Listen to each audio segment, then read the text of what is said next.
Hello, and welcome back to Learning English with Podcast Conversation. I'm your host, Tony, and today we've got a topic that I think will resonate with so many of you. It's about a common, almost secret habit that slowly, silently chips away at our confidence. You know, that feeling of believing in yourself, feeling capable, feeling good about who you are. Yeah, that one. And joining me today to unmask this confidence killer is our amazing guest, Jenny. Welcome, Jenny. Hi, Tony. Thank you for having me. I'm really excited to dive into this. It's a topic that's super close to my heart, actually, because I've definitely struggled with this secret habit myself, and I've seen it affect so many people around me. It's truly a silent confidence destroyer, isn't it? Like a tiny leak in a boat that you don't notice until you're sinking. Absolutely, Jenny. A tiny leak is a perfect metaphor. So, without further ado, let's just get right to it. What is this number one habit that's secretly destroying our confidence? Drum roll, please. Okay, drum roll. The habit, Tony, that I believe is the number one secret confidence killer is overthinking. Specifically, the kind of overthinking that spirals into negative self-talk and endless what-if scenarios. It's like having a constant critical voice inside your head, replaying mistakes or predicting failures. It's not just thinking deeply, it's getting stuck in a loop of worry and doubt. That's so true, Jenny. Overthinking. That's so true. I think a lot of people will immediately nod their heads. It's not just about planning or considering things carefully, is it? It's when your thoughts become a hamster wheel, going round and round, but not really getting anywhere productive. Can you elaborate a bit on what makes this different from, say, healthy reflection or problem solving? That's a great question, Tony. Healthy reflection is constructive. It means you think about something, maybe a past event, learn from it, and then move on with a plan. It's like reviewing a game to improve for the next one. But overthinking, especially the negative kind, is like endlessly replaying the losing game without ever figuring out how to improve. You just keep focusing on the mistakes, the missed shots, the should-haves. There's no action, no resolution. It's just rumination. It steals your mental energy and keeps you stuck in the past or dreading the future. Ah, that distinction is super important. So it's not the act of thinking, but the type of thinking, the unproductive, repetitive, often negative cycle. And how does this specifically impact our confidence? Because it feels like it's more about anxiety, but you're saying it's really hitting our self-belief. Exactly. It's like this. When you constantly overthink and replay negative scenarios, your brain starts to believe them as facts. Imagine you have a big presentation coming up. If you overthink, you might start imagining yourself forgetting your words, or people laughing, or just failing miserably. Even if you've done well before, these imagined failures feel so real that your confidence to actually deliver the presentation shrinks. You become hesitant, you doubt your abilities, and sometimes you might even avoid opportunities just to prevent those imagined failures from happening. That makes so much sense. It's almost like self-fulfilling prophecy sometimes, isn't it? You worry so much about failing that you actually perform worse because your confidence is already shot. I can totally relate to this. I remember one time I was invited to speak at a small event, and I spent days, literally days, overthinking every single word I would say. I imagined people bored, checking their phones, yawning. By the time I got on stage, I was so nervous that I actually stumbled over my words a few times, which only made me think, see, I knew it. It was awful. In hindsight, the audience was probably just fine, but my own overthinking made it worse.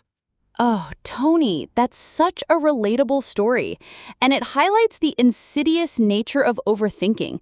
It creates a feedback loop. You overthink, your confidence drops, you perform less confidently, which then fuels more overthinking. It's a vicious cycle. I've had similar experiences. I recall a time when I was considering applying for a new job. I spent weeks overthinking every possible reason why I wouldn't get it. Like, I don't have enough experience, my English isn't perfect, they'll find someone better. I ended up not applying. And later, I found out the person who got the job had less experience than me, but just applied. I missed an opportunity purely because of my own internal monologue of doubt. Wow, Jenny, that's a powerful example. It just goes to show how many opportunities we might miss. So, beyond presentations or job applications, what are some other common areas where overthinking shows up and secretly erodes confidence for everyday people? Oh, everywhere. Social situations are a big one. You meet someone new, you have a conversation, and then later you overthink every word you said. Did I sound awkward? Did they think I was silly? Oh, I shouldn't have said that joke. This makes you hesitant to talk to new people in the future. Dating is another huge area. People overthink texts, dates, everything. Even in hobbies, someone might want to learn a new sport, like tennis, but they overthink how they'll look, if they'll be good enough, if they'll make mistakes, and then they just don't start. Their confidence in trying new things is destroyed before they even pick up a racket. That's so true, Jenny. I see it a lot with my students learning English, too.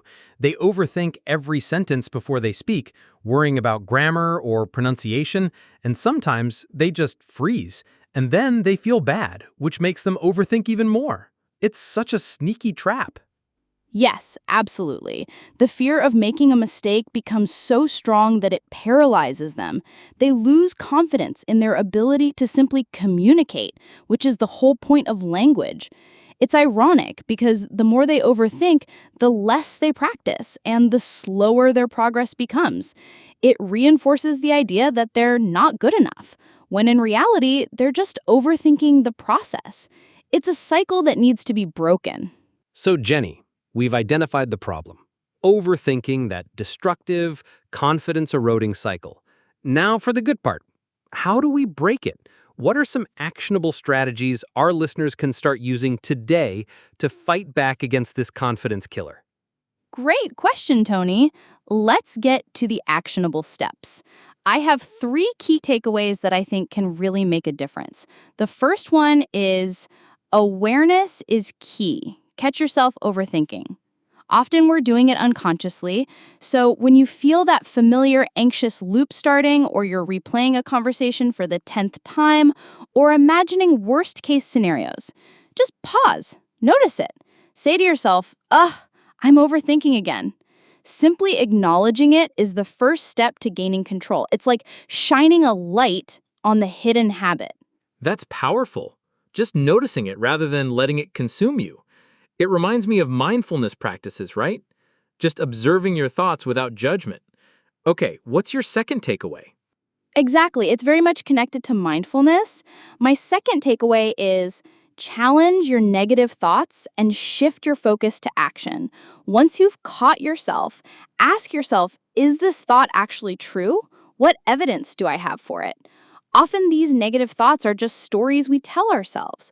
For example, if you're overthinking a social interaction and thinking, they probably think I'm boring, challenge it. Ask, do I really know that? Is there any proof? Then importantly, shift to action. Instead of replaying the past, ask, what can I do now? What's one small step I can take? For English learners, instead of overthinking, I might make a mistake, shift to, I will try to say this one sentence. Action is the antidote to overthinking. Ooh, I love that. Action is the antidote. That's fantastic, because overthinking keeps us stuck and action moves us forward even if it's a tiny step. Okay, what's your final key takeaway for us? And my final key takeaway is practice self-compassion, not perfection. Many overthinkers are perfectionists at heart. They believe everything must be perfect and any mistake is a huge failure. This is simply not true. Life is messy, and learning, growing, and especially building confidence involves making mistakes. Be kind to yourself. Treat yourself like you would a good friend. If your friend made a mistake, you wouldn't tell them they're a failure, right? You'd encourage them. So do that for yourself. Give yourself permission to be imperfect, to learn, and to grow. Your confidence will flourish when you stop demanding perfection and start embracing your journey. That's so important, Jenny. Self-compassion. It's something we often forget to give ourselves. We're so hard on ourselves, much harder than we would ever be on others. So, to recap for our amazing listeners, first, be aware and catch yourself overthinking. Second, challenge those negative thoughts and focus on taking action, even small ones. And third, practice self-compassion, letting go of the need for perfection. These are incredibly powerful points, Jenny. I really believe they can make a difference, Tony.